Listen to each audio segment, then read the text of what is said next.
The following podcast contains adult language and themes, and a couple mistakes. Listener discretion is advised. The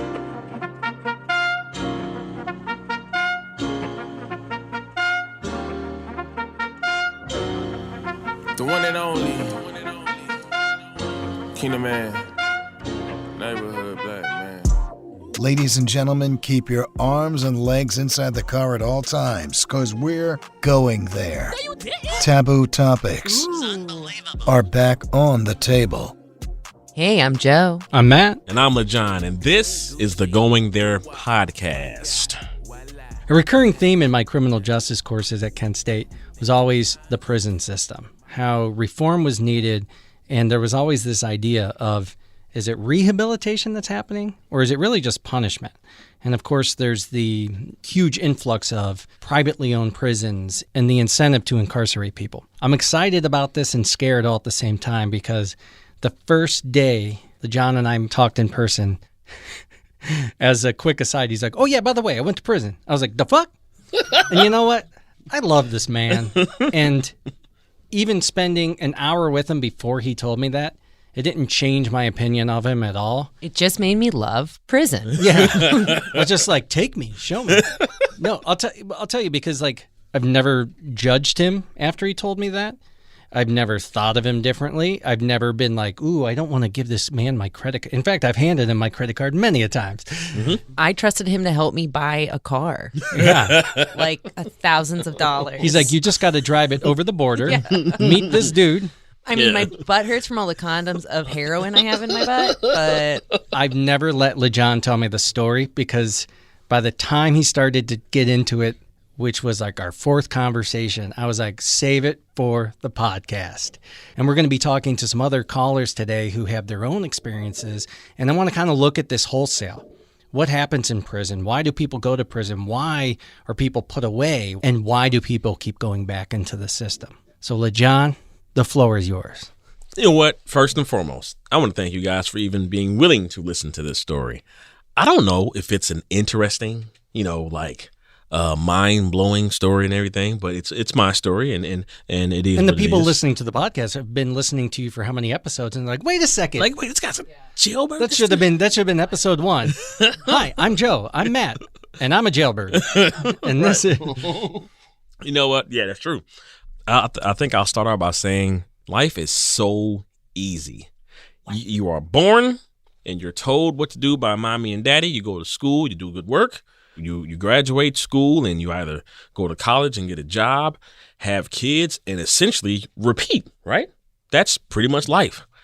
And I say that because nobody said, hey, LeJon, in the process, make sure you do some dumb shit so you can go to prison.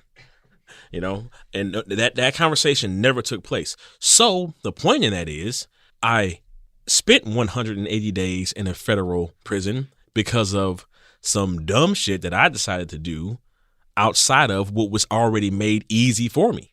I didn't grow up in a household where mom was cracked out and stuff and everything, and I didn't know my dad and all this kind of stuff. I didn't. That was not my life. I sat out and said, you know what? I'm gonna try this. See if I can get away with this. And I didn't. In the late summer 2006, I began working for the city of Cleveland in the Office of Equal Opportunity. And what my responsibility was, I was a contract compliance officer. My responsibilities were to monitor contracts through the city of Cleveland in the departments of community development and economic development. So, for an example, the new convention center that's in downtown Cleveland, that was one of my projects. That would be economic development. After having some great success as a contract compliance officer, a lot of respect for what I did, a lot of respect for my colleagues and everything, and making some good strides and stuff, just doing my job.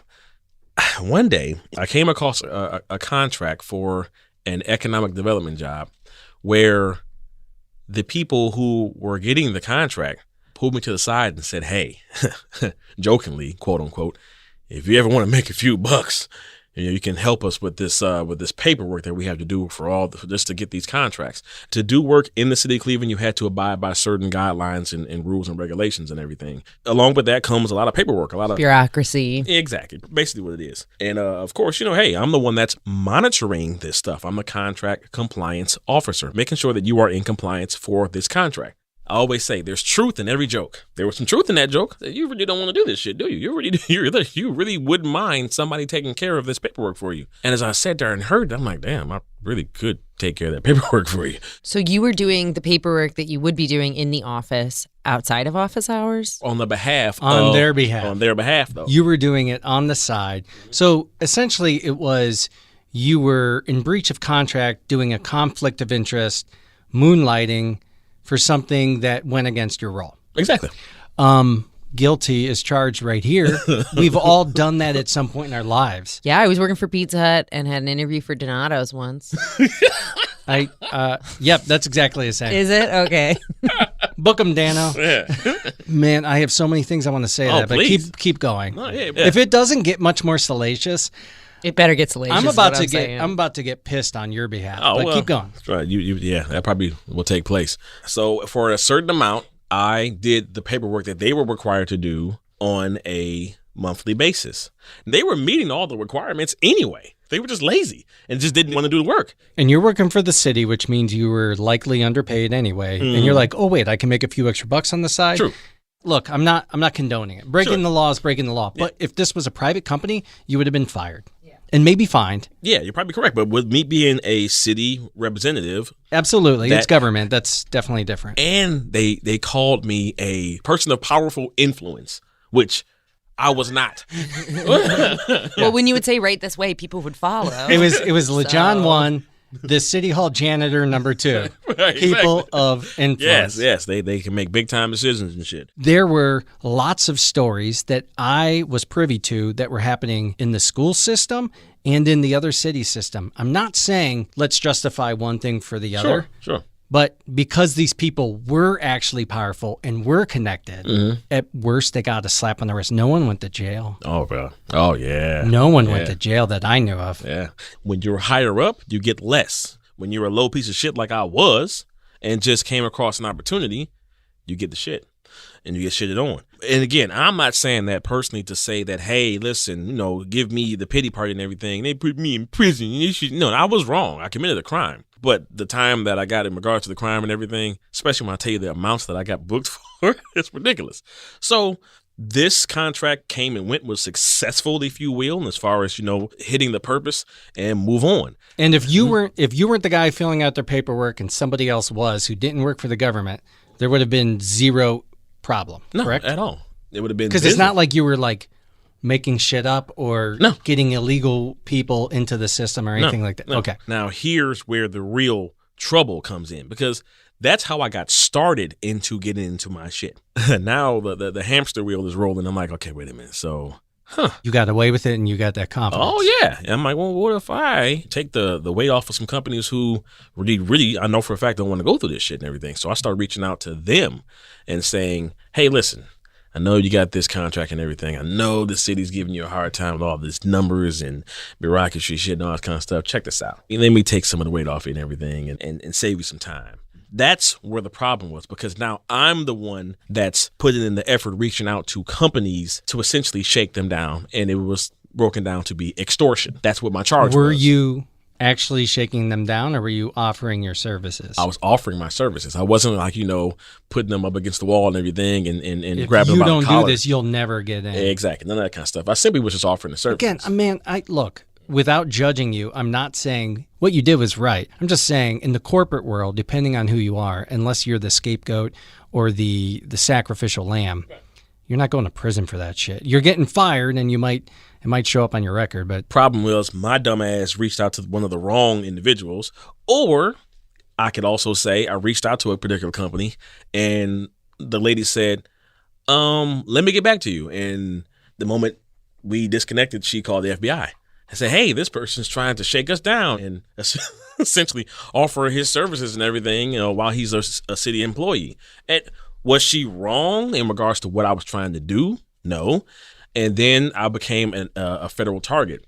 And I was followed. And You didn't know she called the FBI No, I didn't know until that. many years. I didn't know that. later. She goes, hold on, I want to patch in a friend. Exactly Yeah. right. Then I was following the track for about a month and a half. August of 2010, 2011, something like that. I was going to pick up some funds in which I thought I was making a successful business transaction for the services I was offering. Next thing you know, I swear to God, 3 black SUVs almost rose from the ground, like from the dirt, because I have no idea to this day where they came from, because it was an empty park. And next thing I know, I was surrounded by black cars and was being escorted into the back of one of them. While I'm in the back seat, the FBI agent, to who this day is a great friend of mine, he said to my face, he said, listen, we've been following you for the last month and a half. You have not gone on any lavish trips. You have not bought any big screen TVs. You have not went to a strip club and made it rain. Every time we're tracking you, you're with your kids, you're at Walmart, you spent like $1,000 at Dave & Buster's. We don't have a criminal. We have a guy who saw an opportunity and got caught. That's exactly what he told me. From the moment I got into the back seat, I said, listen, I don't need a notebook as far as who I can snitch on, all this kind of stuff. No, if anything, I need a mirror because it was all me. And I told the truth and I was open and honest from day one, from the moment I got in that back seat. And that's the respect level that became between me and this gentleman. And they fought their ass off for me to prevent any kind of time. I was officially on record for $5,000 receiving illegal extortion. Extortion Okay. or whatever, and got 6 months for that. And here's the thing. The judge basically gave me probation, but the prosecutor was banging on the table. Hey, listen, this guy was making phone calls and doing it again. We got to give him something. And the judge was like, okay, fuck it. 6 months, whatever. Just What? You went from 0 to 6 months? Yeah. Yeah, I went from probation possibly to 6 months. And you ended up serving all 6 months? I served 180 days in the Morgantown Federal Prison Facility. We're going to talk to, in a moment here, one of your fellow inmates, but about a decade prior. Oh, shit. In December of 1995, the New York Times published an article about the judge, Michael Gallagher, 39 years old at the time, facing 20 years in prison and a maximum of $1 million in fines and the possible loss, I love that it's possible loss, of his law license. And joining us on the phone is the one and only Michael Gallagher. Thanks so much for joining us. I'm glad to be here, Matt. Thanks for welcoming me. So what is your story, Mike? I guess people that like to do drugs shouldn't go to law school and be lawyers and judges because they really frown on that shit. I thought they loved cocaine. Yeah, I tell you what, I got caught. There was a couple other judges I knew that were doing it, but I think they were more discreet about it. I was just way out there. Too many people knew about it. You went to prison for, was it drug trafficking? Is that what the charges were? No, the charge under federal law was distribution of cocaine. There were 4 other charges, but they were so much. They were crap. They were just thrown in there to get me to plead to the distribution, which never really was distribution because under federal law, sharing cocaine, that is distribution of cocaine. But however, there was no sharing. The guy refused the line and he arrested me. He pulled out his gun, his badge, said, "You're under arrest," and then they took that line for evidence. Damn. Wow. So you passed the bar. You were a practicing attorney. The story is really bizarre and interesting as how you became judge. Yeah, the legend holds I was elected for $50.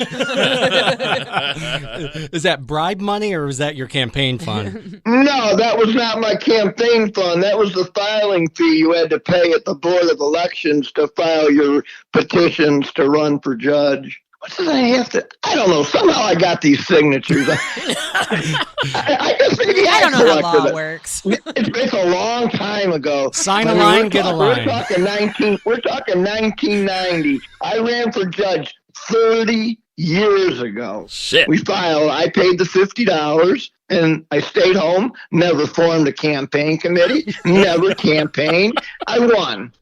So the joke is, the legend is, I was elected for $50, but it wasn't enough. for a full term. I only lasted 5 years of my 6. Were you a county, state, or city judge? I can't remember. Cuyahoga County Common Pleas Judge, General Division. I presided over murder, rape, robbery, all felony cases. Did you get tried in that same court? Oh, absolutely not. I was charged under federal law. Maybe not, thank God, because under state law, they had nothing. Under state law, that was sheer entrapment, because he came to my place 4 times before, and I said no. And he came the 5th time, and I was already so high. He got me. I mean, I'm so high. This cocaine was so good. I'm so high. All he had to do was bring over an ice cold 12-pack of my favorite beer, Miller High Life. In the middle of the summer, when it was 90 degrees, I'd sit and I'd kick it with this girl I knew. We kicked it at a few beers. Next thing I know, I'm offering him a line. So the real crime is just leaving that nice-ass line in evidence locker forever. Kids don't share drugs. The real problem was doing drugs in the first place. I'd still be a judge. So, Mike, fast forward, you get sentenced to prison. How long did you spend in prison? 365 days. Wow. So out of the 20 years you were potentially facing, you only served a year. I pled to a year because my lawyer told me if I didn't plead, they were going to give me 10. We actually, you and I, Mike, did some vacation at the same location in Morgantown. No shit. Yeah, I got to Morgantown like right at the start of softball season because I was on the team that won the compound championship and got a souvenir T-shirt out of it. You actually got a T-shirt. They didn't give me shit. I went to prison and all I got was this T-shirt. Well, John's like, I didn't get this T-shirt. I'm going back there and I'm getting that T-shirt. After 2 months, I worked my way into the law library and then my life was sweet. He was like Brooks. Remember Brooks, the librarian from Shawshank? Yeah, that's right. But I was better than that. I actually helped guys with their motions and appeals. Oh, nice. So you were kind of like Andy and Brooks. I even got 3 of them out. And let me tell you, I was everybody's friend. After like 3-4 months, I was untouchable. Let's get into your time in federal prison and what that experience was like for you. Well, the only advice I could give to anyone with a federal case is whatever you do, don't lose your bond. Because if you stay out on bond, you can self-report to your cushy institution. But if you're in jail and you're in custody, you're not out on bond, you go on this journey that's just horrific. You spend a couple months in Milan, Michigan. You spend a month in Oklahoma City. They're looking up your butt every new place you go to. And I was even at the USP Lewisburg for a day. It was so scary. I was so scared. I told the driver, I ain't supposed to be here. He looked at me and told me, get out. You're here. I'm a judge, damn it. Do you know who my father is? It was the only place I went to where they didn't throw me in general population. The lieutenant looked at my file, said, former judge, huh? You're going to the hole for your own good. Because he knows I could have got killed in that place. What's specifically more scary about that place, USP? Well, you arrive and there's a tall barbed wire fence. There are solid steel gates. There are guards with guns and towers. It was just a dungeon. It was disgusting. I mean, I don't know if you've ever seen the inside of Mansfield Prison in Ohio. Yeah.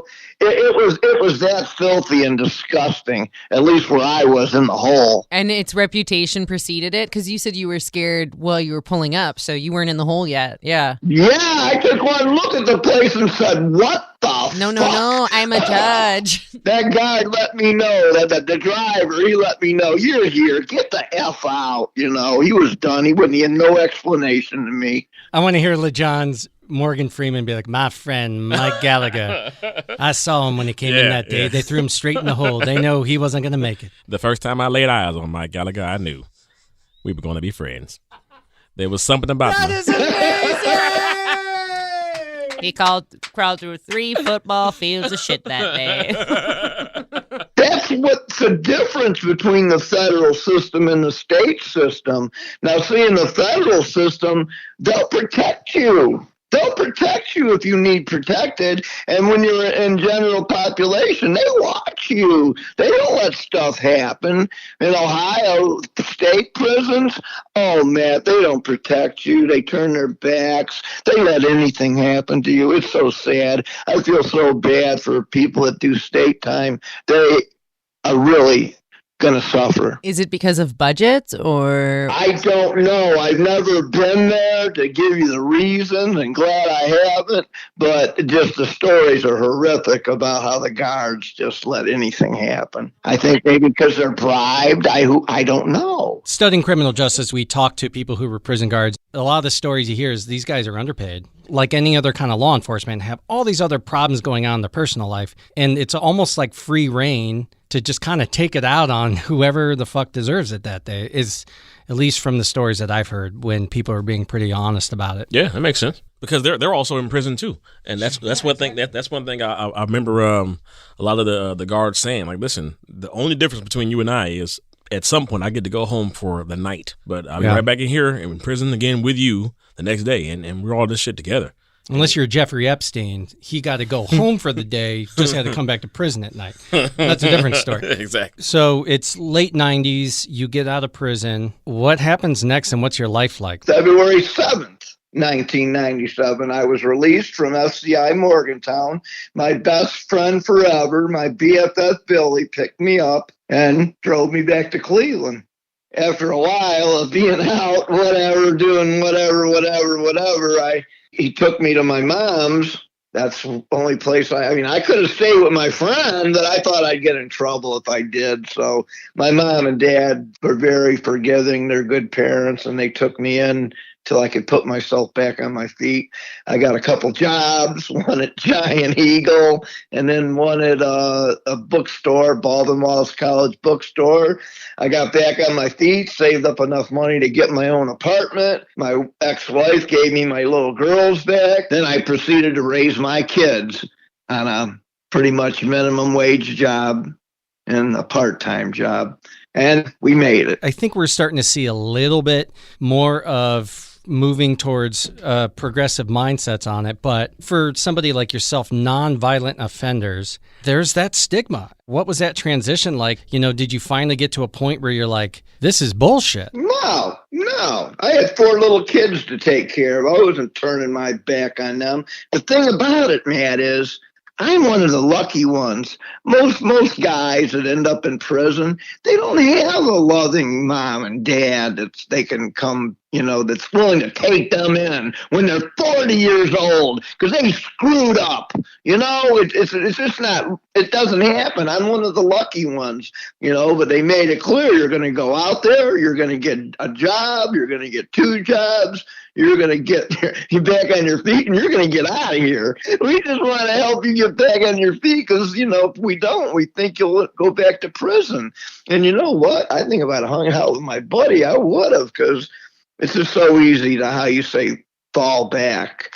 But the thing is, when I got out of prison, after being locked up for a year, Matt, guess what? You don't want to get locked up again. So I kept my nose clean. Literally had to keep your nose clean. I mean, we're talking no drinking, no smoking weed, no doing cocaine, no fun at all. Go to work, take care of your kids, and then do what you're supposed to do and quit being an asshole. Yeah. Stick to something that works. Prison Mike, I have a question for you. What was it like being a judge and sending people to prison? I never sent anyone to prison who didn't deserve it. I would have never sent a first-time drug offender to prison with 4 little kids. But you did send people to prison, right? But yeah, for rape and murder and robbery and hurting people. For you, it was your parents. You had a support system outside of prison. Not everybody has that. What do you think keeps people from going back, from repeating the same mistakes? Well, the number one reason not to go back is to change your lifestyle, to quit thinking you can get away with stupid stuff. You just can't do drugs when you get out of prison, or you'll go back. And as long as you can cross that hurdle, then the next big hurdle is you got to get out there and get a job. Do you feel like the longer you would have been in personally, the easier it would have been to go back? On the one hand, you've been in prison a while, right? Yeah. So you want to go back less than if you only got a little taste of it. But then on the other hand, there's people that say after you've been in there so long, your life is destroyed. You're what's called institutionalized, like Brooks. You just want to go back. That's such a big problem. And when LeJon was talking about, you have people, they throw the book at them and they give them too long of a sentence, or they had a bad lawyer, or the judge was racist, or whatever it might be. And then you have somebody who didn't deserve to do this, but then they're kind of put into the system and they don't know what life is like outside of the system after a certain point. Exactly. And that to me is one of the most heartbreaking and most broken things about our justice system. Oh, yeah. Yeah, it's some bullshit. But go ahead, Mike. I want to hear your take on that. Most people don't deserve to be thrown away like garbage. I think the state of Ohio especially, not so much the federal government, because I was in federal prison. And what I saw inside federal prison was the federal government actually legitimately tried to help people reform themselves and prepare themselves for the outside world upon their release. They were taking GED tests. They were teaching substance abuse classes, AA classes, and they tried to give you the tools you needed to succeed when you got out. But I still say if you didn't have a family system to fall back on to help you, still it's going to be difficult, even if you utilized all those tools. But the state prison, you can forget about it. They don't give a shit about you. You've been thrown away. We're going to talk specifically about Ohio being the first state to sell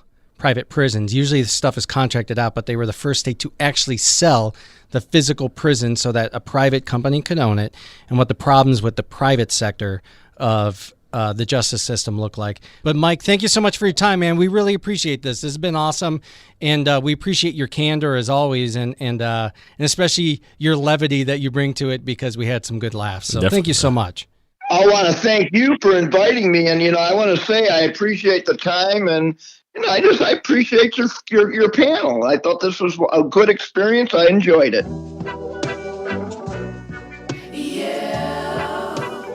We had one of our musicians who reached out who wanted to be highlighted, and he was very specific about being on this episode. He's passionate about prison reform and trying to look at how we can change things in the community. And his name is Keenon Rush, and he's out of Atlanta. Keenan was raised in the congregations in East Atlanta churches, performing old hymns, and he kind of learned the power and influence in creative communication, and it eventually inspired him to pick up the pen and start telling stories about his life. His records captivate audience with anecdotes that people can relate to. Most recently, he released his latest album, Long Live the Keen. Since then, he's just working to engage audiences throughout the pandemic in creative ways to continue to promote his new album, serve his community, and be a voice for justice. So check him out, Keenon Rush. Neighborhood black man up in this bitch. I had to forget how it was so I could tell it how it is. Came up in a system where they tried to plot against him, but they couldn't stop him from being the situation's end. Damn, these niggas hating, thought I wouldn't make it. Started to think that they could create a limitation for him. They tell him had to do what he do best. You can't stop that which is meant for success. Come from the heart, see women lie and men lie out, lined and chalk. It's do or die, some niggas rather lie than be at fault. Running from your problems wasn't synonymous with a boss. How you started from the bottom, but you never took a loss. And you never paid the cost. I've been steady making payments. We got it out the mud, then we hustled on the pavement. Was up to no good. Thank the Lord for his grace. It's no surprise when we look how far we made it, cause we still chasing. All right, so we just listened to some good music, and we're going to talk a little bit more about music and how the arts can help people stay out of trouble and stay out of the system. Speaking to us now is Dennis, a Cleveland actor and an activist and a musician, and he's going to tell us a little bit about the program where he works with juveniles in the system and the arts.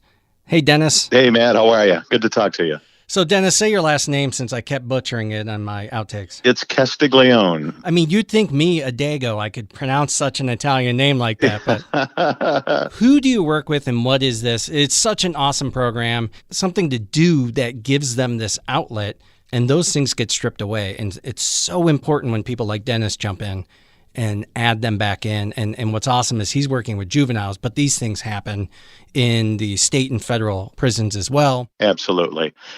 Arts education in general are important to the development of, personality and a culture and the individual.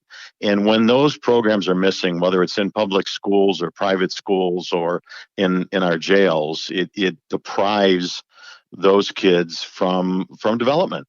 And really, that's what Power of Harmony is all about. Now, Power of Harmony is a program that I was lucky to start with the Wank Foundation back in 2019 as a member of the Wank Foundation. And at the time, we were partnering with an organization called Harmony Foundation International, which is an organization that supports singing groups. And I've since migrated to Harmony Foundation International, and this is my life's work.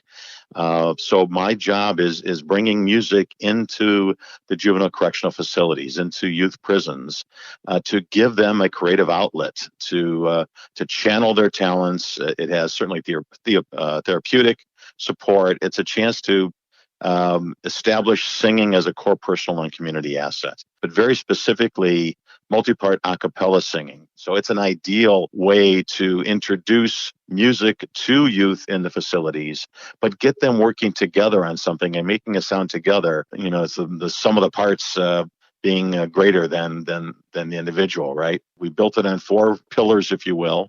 One is to bring performances into the facility, and then education, literally teaching them all the basics and theory and fundamentals of good music and vocal production. And then thirdly, participation, because if you're just learning about it, but you don't get a chance to really play it out and perform, you're really missing that gem, that chance to stand up in front of your peers or in front of perfect strangers and make beautiful music for them. And then the fourth piece, and probably most important, is mentorship. And that's a missing element for all these young men, is once they're out, they're kind of on their own. And if there isn't a positive influence in their lives to guide them down the right path, they're never going to break that cycle, and they're going to be stuck. They'll be right back inside again, or at least not headed down the path that they were dreaming about while they were behind bars. We're talking to facilities throughout the country, not just here, about taking this program nationally. So we're pretty jazzed about it. Pun intended. Dennis, I got to give you a lot of credit, because if you were to ask me, do you want to go into an adult federal prison with some of the roughest criminals or a juvenile detention facility, I'd pick the federal prison. Talk about a tough crowd. Because I remember myself. I mean, when you're a young guy, man, like, adults suck. Oh, I want to do your music. It's like, that's stupid. Yeah, that's for sure. Yeah. But from what you were sharing with me, you actually got a pretty good response from the program and from the offering. Part of it is posturing inside. I mean, you got to protect yourself in a lot of ways when you're in there. So part of it is don't show the soft underbelly. Don't let anybody know you're enjoying this, because someone is going to take that away from you if they think you're enjoying it. Because why should you have fun when I'm not, kind of thing, right? So first time they had every resident in the building in the same room at the same time. I mean, huge risk. I mean, stuff could have happened. No two ways about it. But so we started performing for them, and everybody in the house, with very few exceptions, it was all about the whole show me posture, slouched in the seat, heads hanging down, or messing with each other, or, making noise. And I'm thinking, we got a long way to go here. And then when they finished, they were all hooting and hollering and cheering and stuff. So and that really kind of turned the corner. So I thought, you know what, just maybe, right? We're going to let them know, hey, we're going to talk a little bit about this Power of Harmony program. You are welcome to stick around to talk with us and to sing with us, and we'll teach you some stuff. Or you can go back to the unit. It's really kind of up to you. There were 98 of them there. And when the doors opened, they sent them back to the units and they closed the doors. We still had 40 left, which shocked the hell out of me. I had no idea that we could keep 40 there. And that was before they knew there was punch and cookies coming. There's a potential here. And I want these guys understanding that this is something they can do that nobody can take away from them. And if they want to keep doing it, there's ways for us to connect you with opportunities on the outs that will give you a chance to continue singing and something positive to look forward to at least once a week. It's all about giving them something positive to look forward to and something that might possibly change their trajectory on the outside. That's really what they need. That is so huge, man, because these guys are so forgotten, man, when the time is done and they're just stuck to their own devices and just to the streets and just whatever.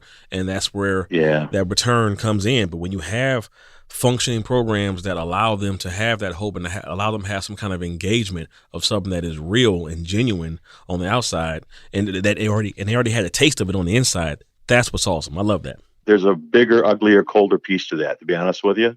And that is, as soon as they go behind bars, they're forgotten. Oh, yeah, hell yeah. That's the one thing that struck me most. And I've been working with them since 2011. There are times when we go there that we are the only ones they see from the outside, with the exception of staff. Yeah. That unfortunately is all too common.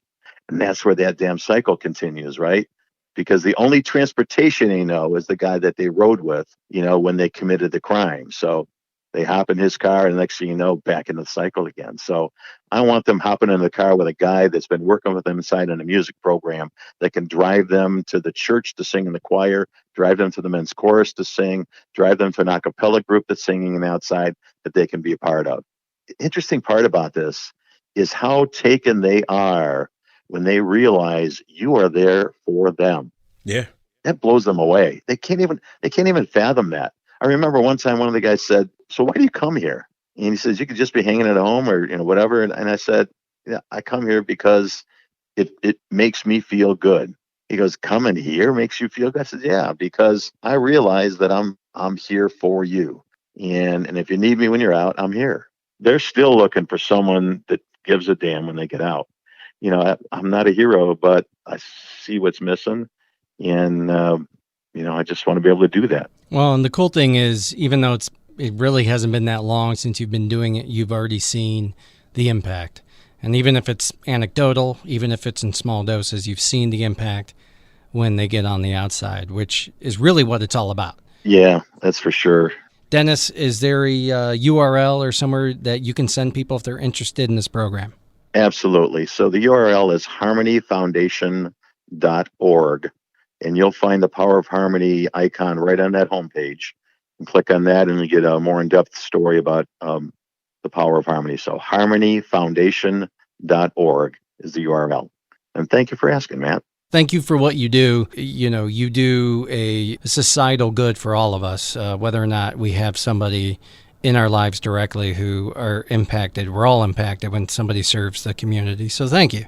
Yeah, definitely. Yeah, Dennis, thank you so much for that, man, because it's what you're doing, that good feeling you're talking about, it's like a drug, and it's a drug that just keeps on getting better and better, man. So keep on going after that particular drug, if you dig what I'm saying. Absolutely. That feeling is what puts me in the car driving down to the facility, because I know how I'm going to feel when I come home from there. Why it's so important. So thank you for thanking me. Exactly. I dig it, man. LeJon, I have a question for you. With everything that happened, how are you able to live with yourself knowing you spent $1,000 at Dave & Buster's?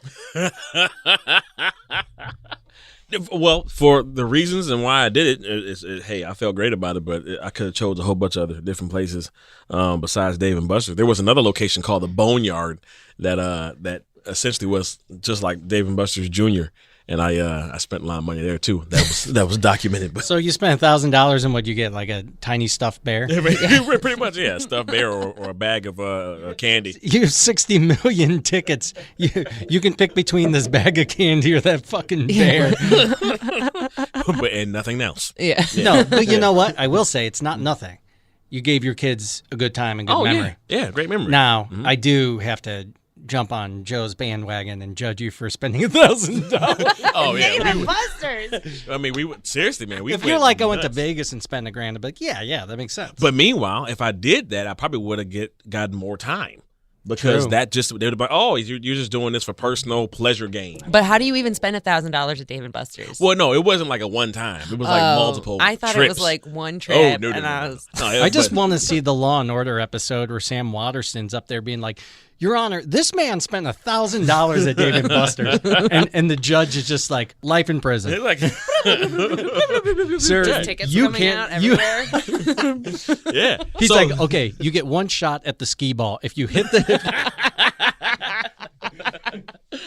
this is it, kids. Yeah. The prison system is fucked. although at least you got to play something on your way. That's true. That's true. I gave it all I could, kids. Did you think at the time, if I ever get caught, I'll go to prison, or was it like, I mean, what are they gonna do? Kind of both. It was like, hey, listen, okay, I'll be fine. I mean, if I get popped in anything, I'll be all right. But even if I did get popped, I mean, it couldn't be that bad, right? And at one point, kind of in conversations with the authorities in the process leading up to me being, officially charged and everything and all that kind of stuff, there was like, did you ever think that you weren't going to get caught, or did you ever think that you weren't going to possibly go to prison?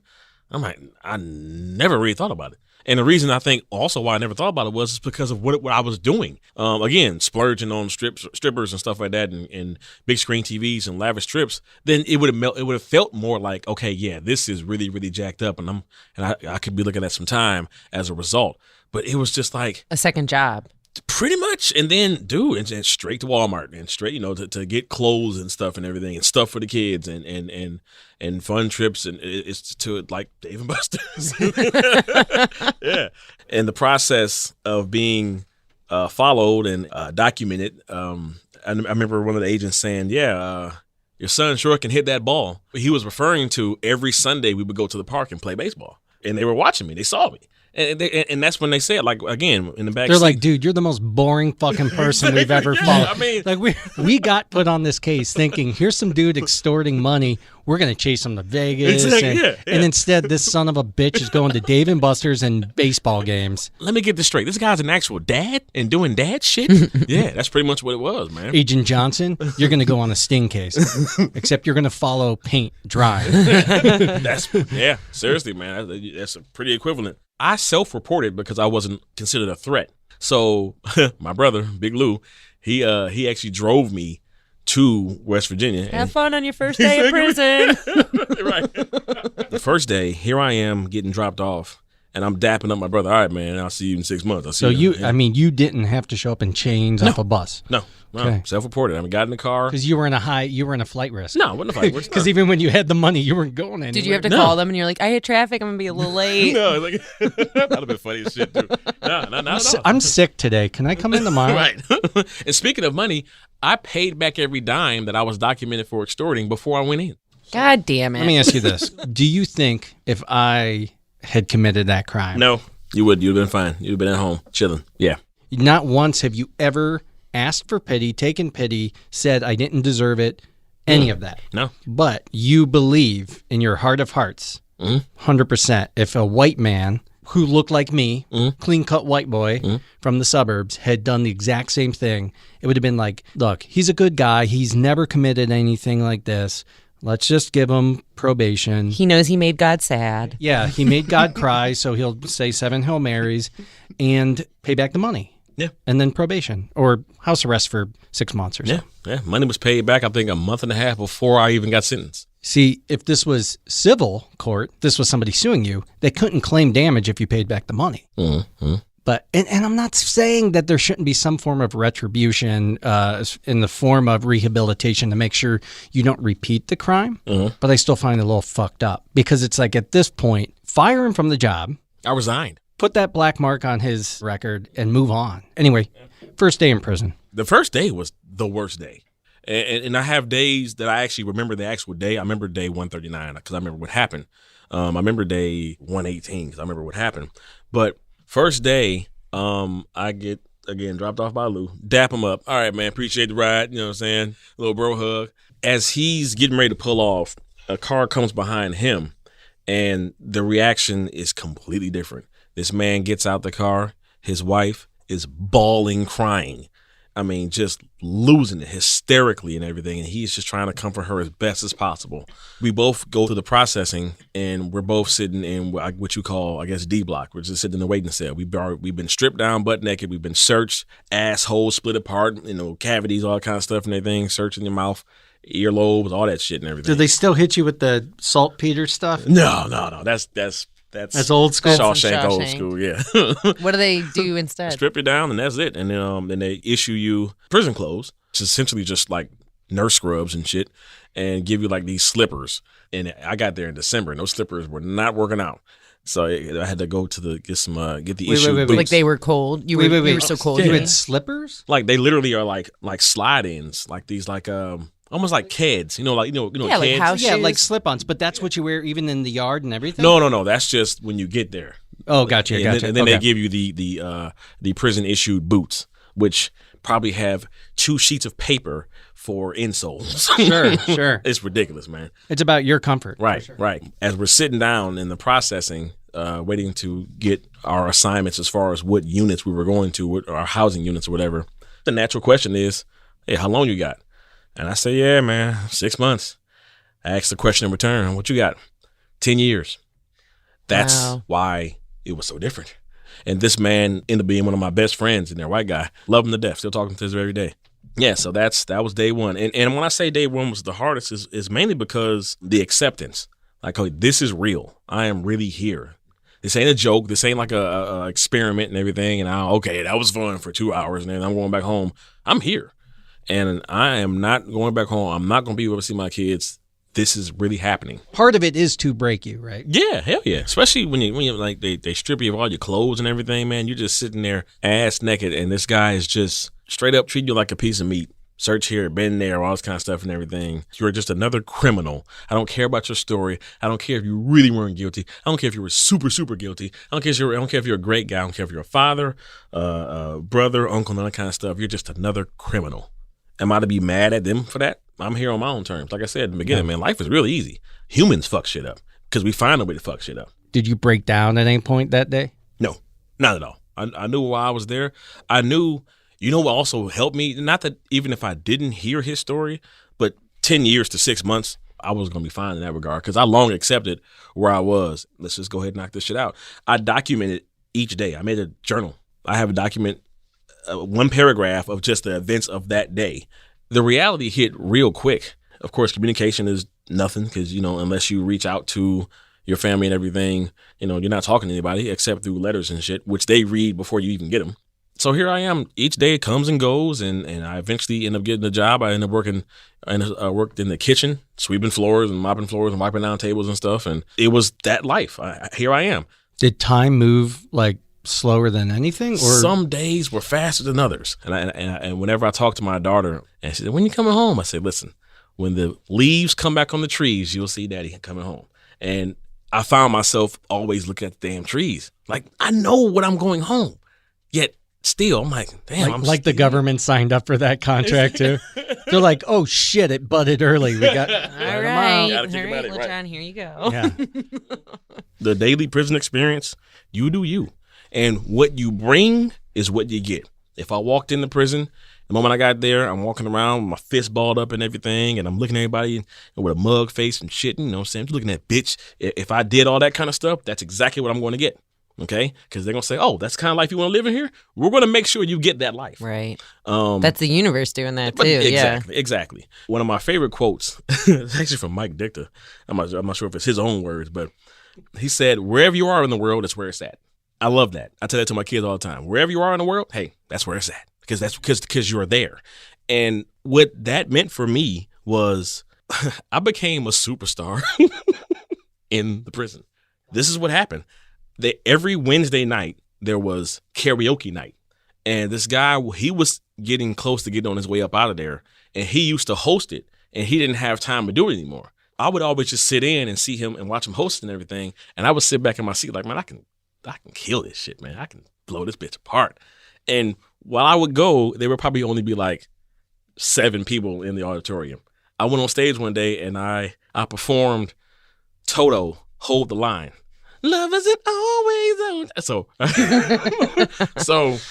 and he was like, man, you rock that shit out, man. I had the few people who were there going and everything, cheering and shit. And I'm like, yeah. He was like, look, man, you wanna run this? And the payment was a bag of Gatorade.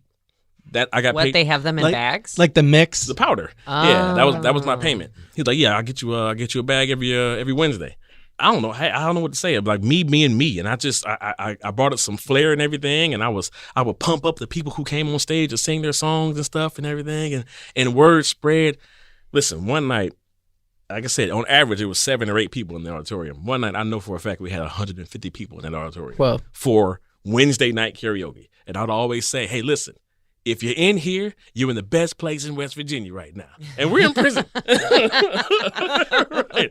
Yeah, and we're in prison. The point I'm getting at is I brought my genuine self, because doing that is the same thing I would do on the outside. Yeah. Well, you brought light into their dark lives. Yeah. That's an awesome point, and this is one of the things I wanted to bring up. It's not how I feel, but it's something I hear all the time. You have people who aren't really educated on the subject typically, from what I've seen.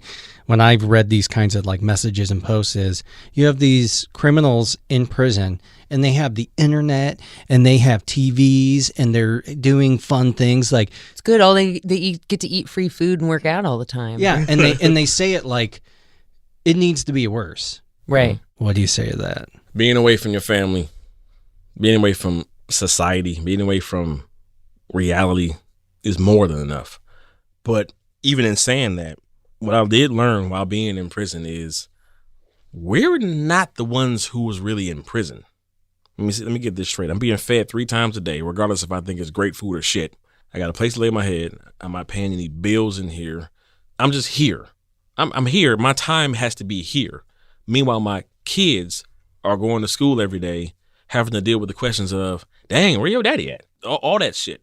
They're the ones that's really in prison. Yeah. I'm just in this facility. My body is here. Yeah. This is where I just got to be, So when those say that, it has to be harder and everything, man, listen, based upon what? The fuck, what's going on in your life to determine that this has to be harder, It's a conversation point people have said, and usually it's like they read a blurb or saw a picture online of like how, inmates are allowed X, Y, and Z. It's the same kind of mentality where it's like, well, I had to pay my student loan, so you should, Right, right? exactly. It's just a lack of empathy, knowledge, and compassion. I think there should certainly be far worse things for like a Jeffrey Epstein. But it doesn't mean let's beat these people to death. What is the goal? Are we giving these people a sense of purpose so that if they ever get out or whatever, like they can be an asset to our community? Or is it just to punish them? That kind of punishment ideology comes straight out of religion, old school religion, without any kind of compassion. Also, if you're going to punish people like that so they're broken and then they cannot live outside the system, you are just saying that you're going to be paying for them to live in prison forever. Yeah. Which I think financially might not be good for the taxpayer. Well, here's how it benefits us all in the long run. The majority of the people in these prison systems look like your boy. They look like me. Yeah, what that's if what you it had to is. guess, okay, the Morgantown federal prison that you were in, what was the makeup of it, roughly? It was 1,300 of us. I'm going to go ahead and say 85% black. 85% black, 5 to 10% Hispanic, 3% white, 2% maybe of Arab background. So sadly, racists will say, see, black people commit most of the crimes. Oh, really? Is that what they think? Or maybe is it the fact that we want to continue this never-ending cycle of keeping black people in the shit, right, and give them bullshit. You can't have slavery anymore, but you can put them in prison. If it was Matt doing what LeJon did, the odds are pretty damn good. Yeah. Well, just the difference of cocaine charges versus crack charges. Yeah, absolutely. Yeah, great example. That's a fantastic example because cocaine is more seen for the elite, or the non-black choice is cocaine, and of course crack is all the garbage down below. That's the blacks and people of color and everything else. So you get caught with a rock and everything, you get on some serious time. Get caught with some coke. All right, listen, hey, cut that shit out, okay? All right, fucking stop it. And go ahead back to your life. What was the worst part about prison? Being away from the kids, man. Feeling really shitty in regards to, man, they have to live through this. I've been away for long amounts of time on set doing a film. There's 2 different kinds of away, man. Being away, I was gone for 27 days doing 2 different films at one point, and boy, it's day and night difference in regards to the feeling of not having that close contact or just being able to communicate. And I talk to my kids, of course, every day, FaceTime and stuff while I was on set. Prison? When I could. Talk to them when I could. If I could. For people who've only watched it in TV and movies, which is a lot of us, how are you treated? One of the good things about being in a federal prison is the fact that everybody knows, look, man, I'm trying to get the fuck out of here. I'm trying to go home. So let me just go ahead and do this time.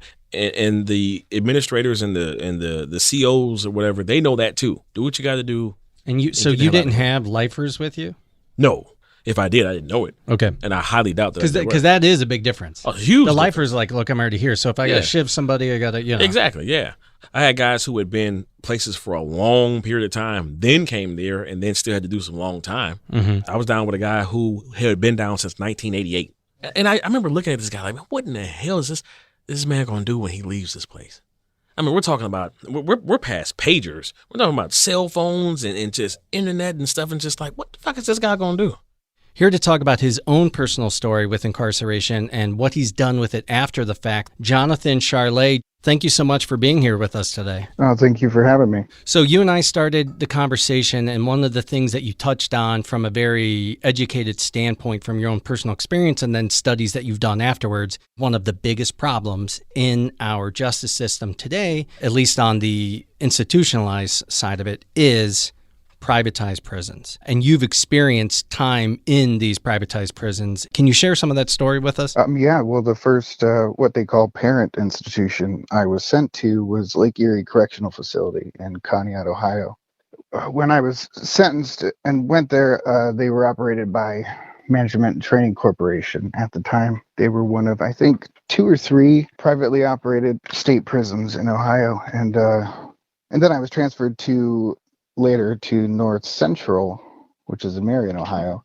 So while I was in Lake Erie, the contract had expired for MTC to operate the prison, and it was like up for bid again. But they were also bidding on North Central down in Marion because the state wanted to turn that into a private institution as well. And they actually won out that contract. Joe, you were asking our last caller about, why state prisons are typically worse than federal prisons. Right. At least from what I understand, Jonathan, please correct me if I'm wrong.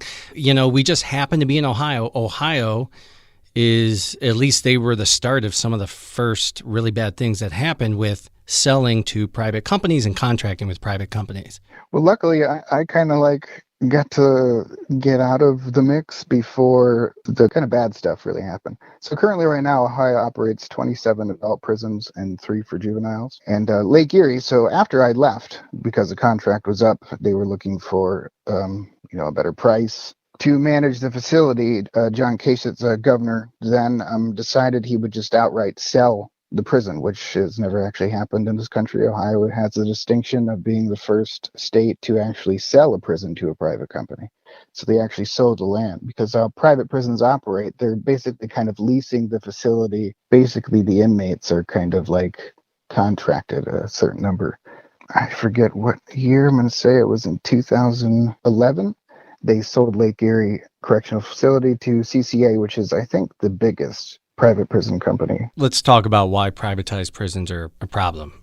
Some of the worst things about capitalism is it's all about money. So they actually, they want people to be incarcerated, stay incarcerated, and go back. And come on right on back again, right? Right? Well, exactly. Privatized prisons creates a need for prisoners. And in this deal, this Lake Erie deal with Ohio, outright selling it, it's a 20-year contract to manage the facility with a 90% bed guarantee. And the funny thing when it comes to CCA is that as soon as they got that contract, they added 300 new beds to the facility. So think about that for a second. It is essentially, either way, we have to pay them for 90% capacity in this prison. So we are going to do everything we can to make them earn that money. Mm-hmm. Because the more we send there, the better off everybody is. Other than, of course, the people and the families of the inmates. And then we got to go back to, wait a minute, how did they get here in the first place? Probably for some skinny-ass charges that wouldn't even get them probation otherwise. But we got to fill these beds up. Exactly. Yeah. So that's the bullshit right there. Jonathan, how did you find yourself vacationing in one of these fine facilities? Well, see, I had the weird and oddly fortunate kind of circumstances to where I did everything backwards. I am a recovering alcoholic and addict. I've been sober 12 years now. Congratulations. That's Congratulations. awesome. Good work. Thank you. So the summer of 2008 was when I really hit rock bottom, and it was just really bad. And that's when I committed my crime. And to be a bit transparent, my crime, what they originally charged me was aggravated arson. Basically, I caught a couch on fire in a house. Sounds like college. Right? I've always had kind of a bit of self-awareness about myself, very empathetic, and I know that really comes from film, having loved film and watching films and kind of discerning empathy from that. But I knew there was an issue, and so like they didn't have enough evidence to charge me at the time or kind of even arrest me or anything. So I actually checked myself into rehab. So I actually went to a facility called Raymar in Akron, Ohio, and I've been sober ever since. So it was about almost a year sober when the crime finally caught up to me. What they do in criminal justice, they tend to overcharge so they can get a conviction. So they actually, because the house was split into 3 apartments, they charged me with 3 counts of aggravated arson. Wow. Which I think is kind of funny, but I mean, it wasn't funny then, obviously. Ain't funny now. How long did you spend in prison altogether? Well, I was originally sentenced to 5 years, and I was fortunate enough to only do half of that time. I was let out on judicial release. When I got out, kind of having done things backward, I simply just returned to all the things I was actively already doing about recovery and mental health and finding jobs and stuff like that. And a lot of people leaving prison, they have no idea. There's not a lot of reentry programs and things like that. I was just lucky that I had already kind of started that before I even went. Did you go to what they refer to as like a halfway house or anything afterwards, or was it probation or anything like that? No, they just sent me straight home. Don't pass go. Here's your $200. Good luck. We'll see you in 6 months. I mean, pretty much. Wow. They gave me a very outdated packet of resources for the county I was arrested in, which is not the county I live in, and just sent me on my way. I actually had to call the probation office to set up my post-release control, as they call it, because they didn't even have an appointment scheduled for me when I left. What is post-release control? Like probation, right? So what would have happened if you didn't call and set it up? Would they have just arrested you again? Yeah, I probably would have got a warrant, or, I mean, who knows? Most sentences now have a period of post-release control after you were sentenced. So basically, you're being punished longer than the time you served in prison. Exactly. Mine was 3 years post my release date. And Jonathan shared with me earlier, which I could have not been lazy and looked it up myself, but the recidivism rate in the U.S. is about 70% within 5 years. People go back. And what is really awesome is the 3 guys who we're talking to today who've been in prison, none of them went back. So let's talk about the private prisons. And I realize you personally don't have too much experience, but LeJon can kind of shed a light on being in a federal owned prison. How is it different in your day-to-day experience in that prison? You are more like a product, like you're an Amazon warehouse and you are a product with a SKU number, right? Basically, yeah. Well, I mean, it operates like any other prison. So I kind of had a unique experience of having been in a private run prison and then sent to a state run prison that turned private in the last 2 weeks I was in. So they operate pretty much the same. Oddly enough, the food is a lot better in private prisons for some reason. They just need to take a picture of you eating the Subway footlong and put it on the website. Yeah, they're like, hashtag this. I guess. Feeding inmates since 2003.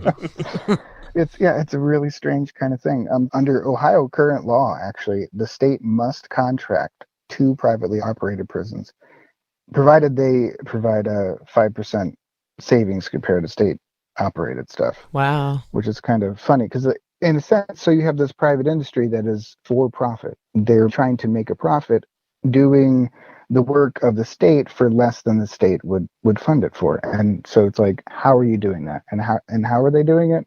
They're cutting programs, they're cutting staff, cutting any kind of resources that actually benefit the inmates or maybe have some kind of, as they call it, rehabilitation aspect to it. They're cutting where they can to save money because they're a for-profit entity. We can't afford locks, so you guys just need to stay in your cells and be honest. Pretty much. So were there any programs for education or arts or anything when you were in those privately owned ones? I took a college class through Kent State. So there wasn't a lot. One of my friends who I still am in contact with today, we both got shipped to North Central, and he was sent there for this specific program that the parole board wanted him to take. And oddly enough, like as soon as he got there, because Ohio decided to put that state prison up for bid to a private company, they ditched the program. And so basically they wrote him over there for nothing because the program had since been terminated because the prison was going to go private. Oh, but they didn't know that it was terminated before they sent him? Well, yeah, you got to think about when it was like government, things move slow. So they already filed the paperwork. They weren't going to change the course of action. Then he gets over there and it's like, oh yeah, oops. Well, right. You can, oh well. Hang out. In your experience in the privatized prisons, do they give you any resources, like real resources or incentives not to come back? I mean, not really. I mean, other than some of the people that they hire that are pretty awful. You think, you're in a place with a bunch of people who criminal backgrounds that a society would deem as bad people. And half the time they're not even the worst people in there. It's the ones that work there that are a little bit worse. Can you speak more on that? Well, back in Lake Erie, when I was there, I remember this one very young sergeant who was probably in his mid-20s. And the only reason he probably got there was his mom was actually on the board. And he was like a child. Any chance that he could mess with an inmate, he would absolutely seize it and take it. And they kept kind of like bouncing him around to different pods and different areas because he was just like so unruly. Wow. And this was a sergeant. This goes to show. Like trying to get them in argument, trying to get them in fights, or just trying to belittle them? Or... Oh, definitely. Any reason that he could write you what we call a ticket, which is basically you get in trouble in prison, they write you a ticket.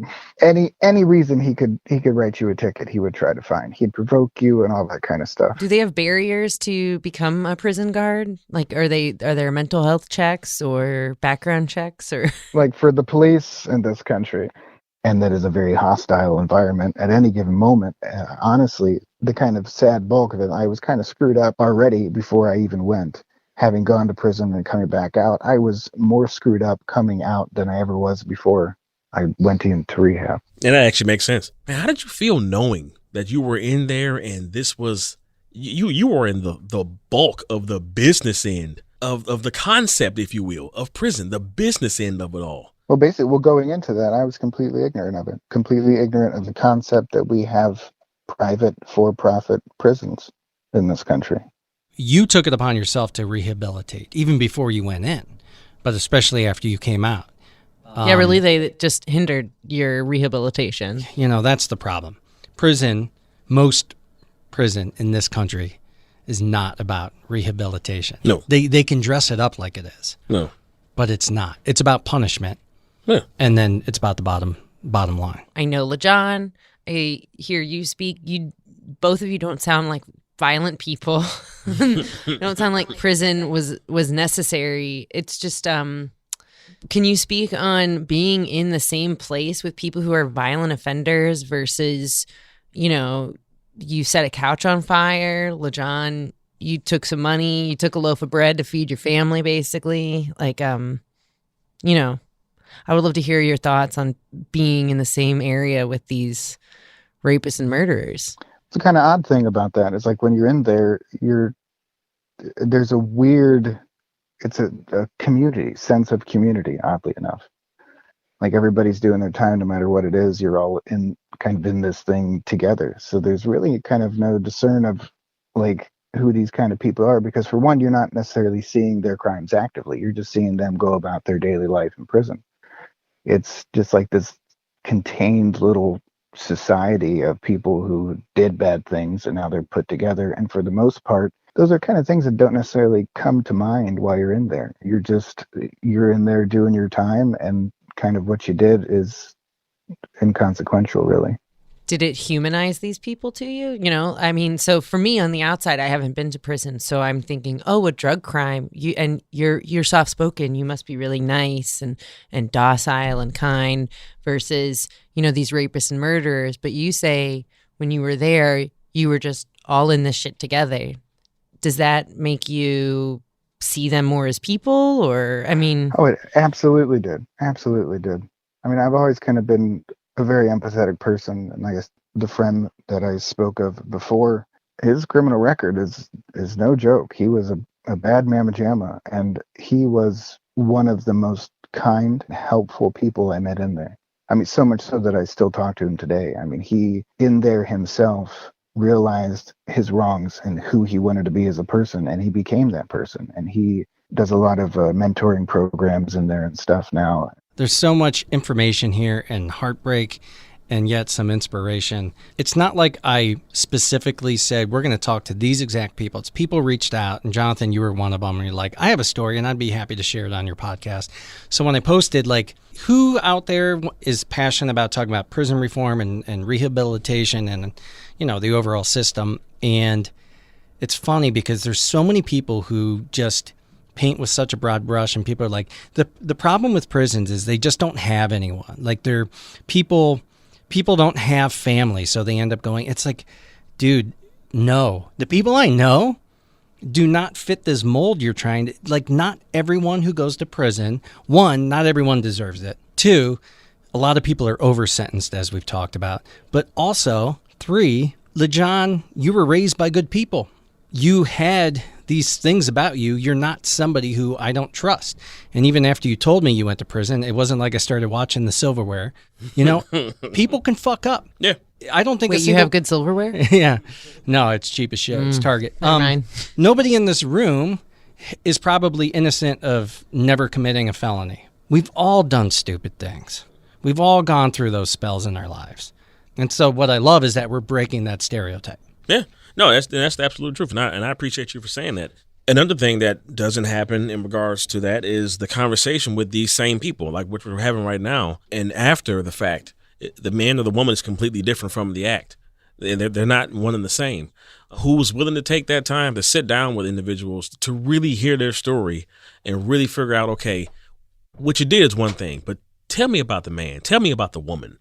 You know, are there people that you can draw back in your life that said, man, this person, these individuals really took the time to understand me outside of the SKU number or the number that was placed on me because of this crime? Do you have people that you can harken back to and say, yeah, I'm grateful for those people because they really took the time to understand the man? Well, kind of being in recovery, being sober, AA is full of a bunch of people who did some bad things and they all recovered from it. So basically, when you go to an AA meeting, you're walking to a room of a bunch of former fuck-ups who took ownership of what they did and decided to get better. And there's like a bond over it. Like, we understand what you did, but we don't care because we see who you are now.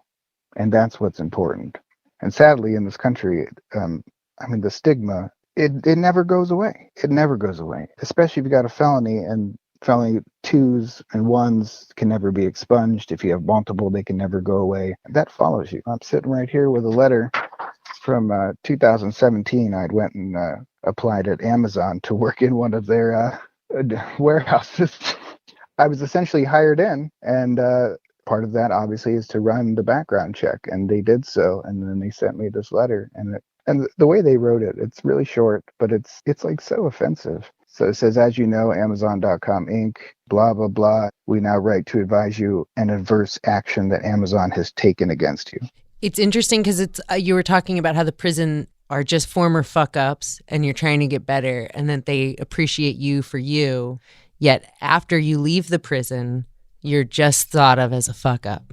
Basically, on paper, until somebody meets me and talks with me, I'm a violent felon. Kind of moving forward, privatized prisons and kind of trying to do away with them. At the time of recording, this is late January, the president signed an order to try to get rid of some of it. But as you and I talked about before, it's just the tip of the iceberg, and it's like a Band-Aid to try to stop a dam.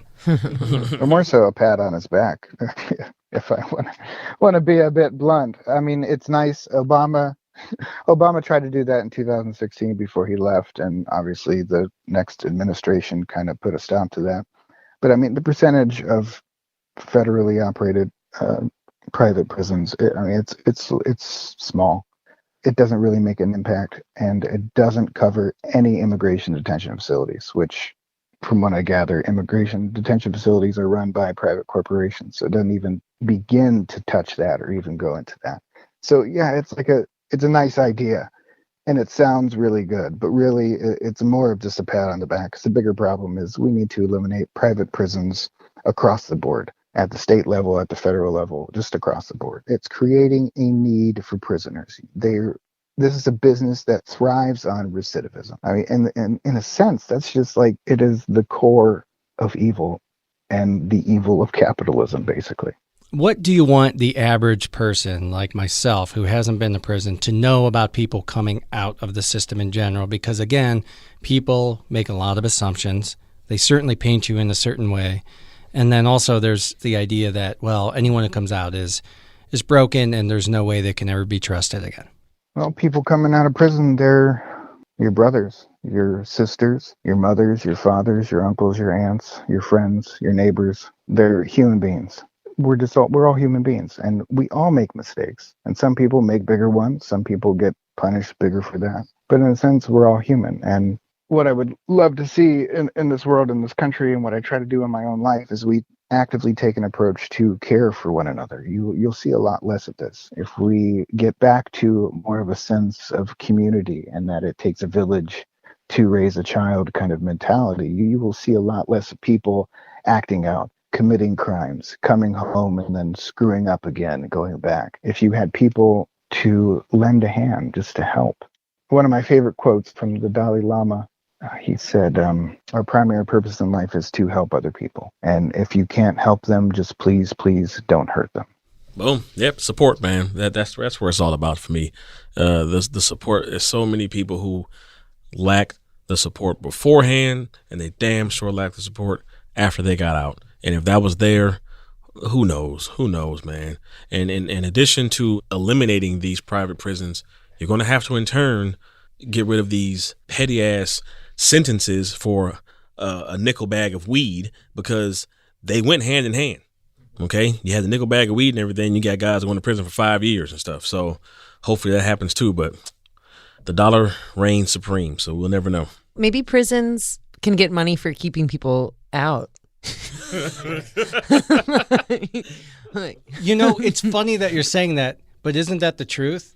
Yeah. Like there actually is incentive to keep people out and keep people productive in the workforce and in the community. But fuck that, I want to make my money. Right. I mean, pretty much. Jonathan, thank you so much for your time. And I mean, really coming at this topic from such a kind, vulnerable, and human side of it, where people can't put you in that mold, and don't let them. And we appreciate you talking with us today. It was awesome.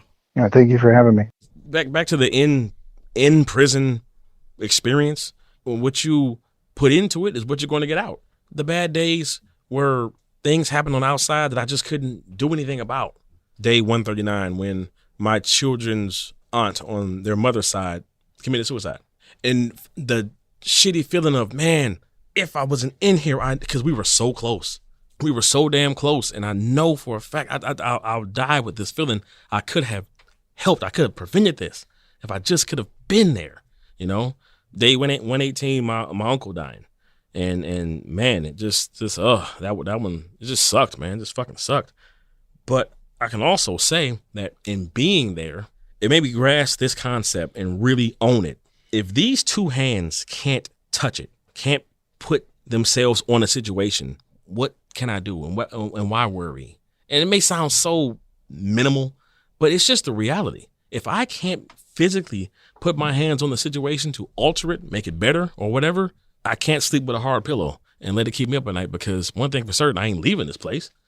I'm here, and it's going to take care of itself one way or another. There's nothing I can do. Right. I'm not there, And I would spread that to other inmates and everything, and they felt it as if it was worthy words for them as well. Did you then transfer that to life outside of prison? Yeah. Because, I mean, that's a great way to live if your mind can accept that. No, seriously. Because I have a real hard time with that. Yeah, I'm trying to accept that. No, that's just the reality. If you can't touch it on your own, and to answer your question, I definitely took that outside of prison. If you can't physically do something to alter it, make it better, what the hell are you worrying about? Like I said, the idea of punishment and kind of coming from the old school religion, the same idea that they think scaring you to being good so that you don't go to hell is kind of like kind of what I feel like some of it's based on is they won't want to go back. Yeah. They'll be just good enough to not go back. We're not actually giving you any tools or resources to be a better person after the fact. What kept you from going back? Just time and understanding how quick it is. I mean, when I heard that we essentially only live 26,000 days, think about that. 26,000 days, and I just burned 180 of them. Now you want to do the math? You say, "Oh, still got a whole lot of time left." Sure, okay, you can look at it that way. But a whole lot of time that I'm guaranteed? Not at all. I'm not guaranteed this. Right. And you're sleeping for a big portion of that Yeah, anyway. that's true. Cut that to like 13,000 days. Exactly right.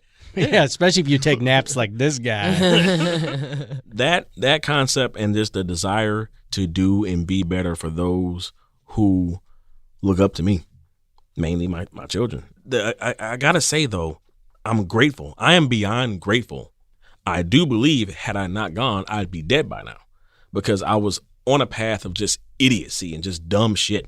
Walking around like I was just untouchable. The managers at Dave & Buster's are like, I have a tip. Right. Exactly. Hello, FBI. Calling with an anonymous tip. I'm picturing like that walking into the bar sequence in Goodfellas, but it's Dave & Buster's and it's him. He's like, that's Sammy's skee ball, and he likes to. That's two shots, Tony. He gets.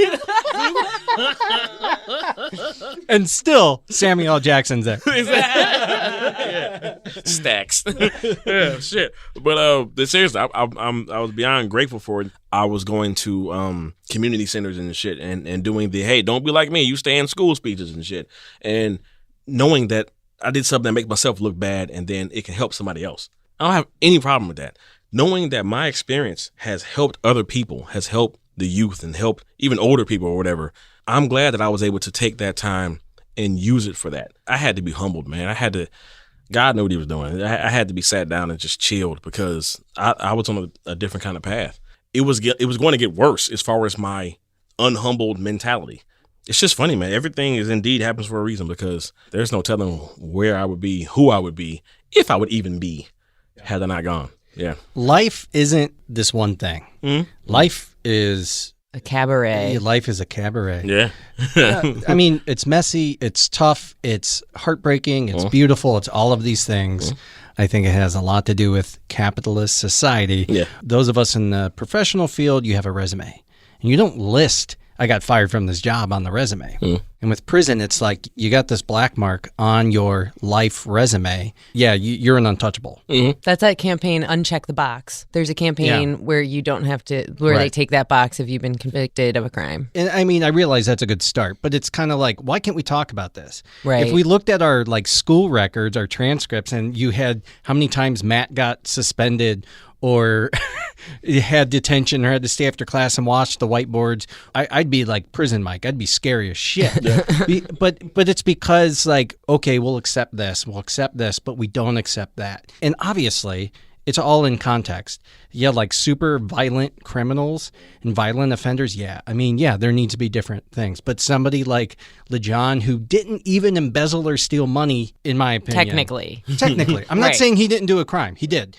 But it's not like he can't be trusted to work at the bank because he would rob the vault. Yeah, it's a completely understandable. I would definitely consider doing that if that was something I could do. Joe's and asking for tips. And I feel like since I'm a little whiter, maybe I should just try it now. But yeah, but I don't know how to type you some that cream. good. We can give you some makeup or some cream, yeah. just hair lighter. Yeah, perfect. Or use Lindsay as a proxy.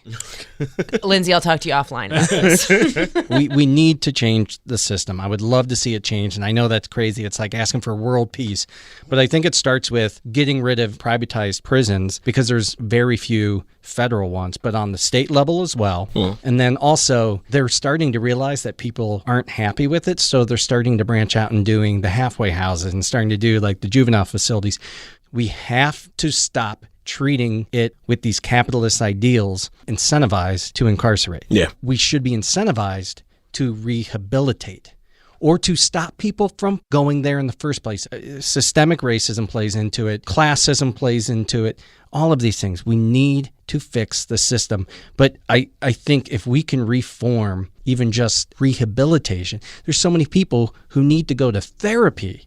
Let's not try to sprinkle some shit on it on the back end. Let's make it unthinkable to even do these crimes in the first place. And then if you do, let's figure out the why, not fuck you, throw away the key. Yeah, that would be great. But unfortunately, that's taking a whole bunch of money out of a whole lot of pockets. End of 2020 and beginning of 2021, we've seen people starting to band together for the right causes and making shit happen.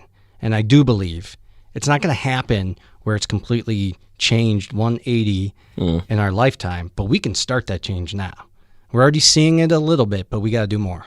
Yeah, I agree. I have hope for it. It's a small hope, but man, how many ways have we seen, man, just the power of the dollar bill just destroy reality and what should be reality? You know, it's scary and it sucks. There needs to be money to be made in compassion.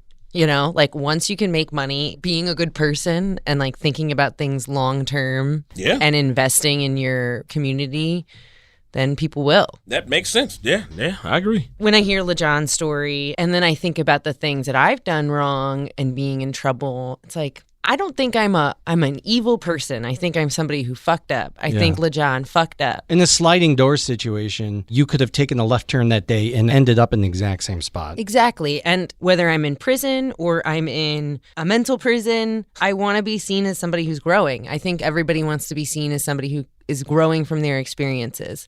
With prison, a lot of this, it's like you're taking this small sapling of a tree and then you're just like stomping on it instead of like helping water it and make sure it gets the sunlight it needs to grow so it can be planted out in the field. I think about the movie Murder in the First with Kevin Bacon. He stole $5 from a cash register to feed his little sister, got put in the system in Alcatraz, and became a murderer. They created a criminal. And really, he was this guy who had never mentally and emotionally developed. He wasn't even bad. He was like a kid who never learned because he got arrested at such a young age for next to nothing. That's the thing. We might as well say anybody who's going to prison, just put a bullet in their head, right? Yeah, it'd because save money. We're not doing anything, like you said, to help them grow. It's a choice. You have to choose that. You have to choose to say, okay, I'm not going to just be another number, another brick in the wall in regards to what they think I'm supposed to be. But again, the individual has to choose that. And it sucks when you don't necessarily have help from the outside helping you make that choice. As a black man coming out of prison, the opportunities are even worse. They're even worse, man. That's just a reality. Because the same guy who I was talked about went in, got out eventually and was making, I think, like $30 an hour within a week and a half.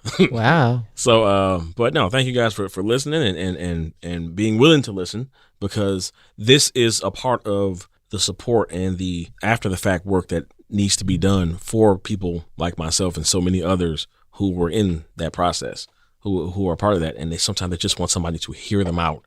Yeah, it means a lot. And for those who have been there, if you are there and they allow you to listen in prison to the podcast, that's great.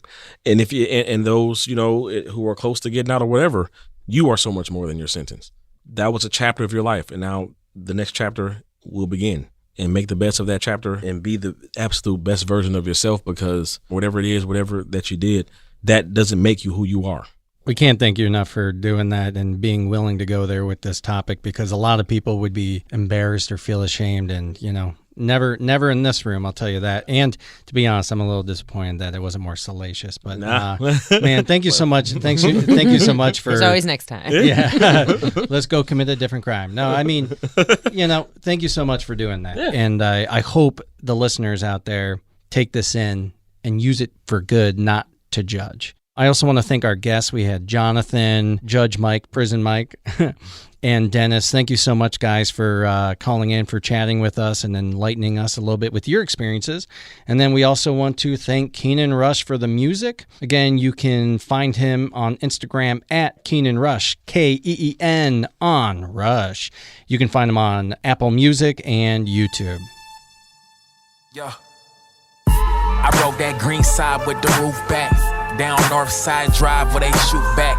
It get muddy, better lace up your bootstraps, or be the topic of discussion when the newscast. I like to think that I can make the truth last, make your boo laugh, they call it the gift of gab. Boulder Crest Roads where I learned to snatch and grab, and I learned to run fast until that cop car passed. Did you like this episode? Did you not? Let us know by giving us a rating, comment, share with a friend, and a subscription, even if it's a hate subscription. When they made the rules up and we bent it, tried to keep us locked out the rooms and we went in. Hey, I'm riding down Wesley Chapel in the Civic. Love some people around the corner about to pay their ass a visit. I like to think that I can make some moves, make a movement, make a move. Are you moving? East Atlanta, summer nights with the movies. I like to think that we can have a good time, turn a good day to a good night. What do you say? Hop in my ride. East Atlanta, summer nights, now we cruising. So we just went there. Now you can go to thegoingtherepodcast.com for links to our socials and all the places that you can hear the podcast. This podcast is made possible by its hosts and Frame One Media in association with Lindsay Baker, Tyler Kubisti, Michael Madgar, Joe Calley, and Bobby Thomas. What the movies? East Atlanta, summer nights.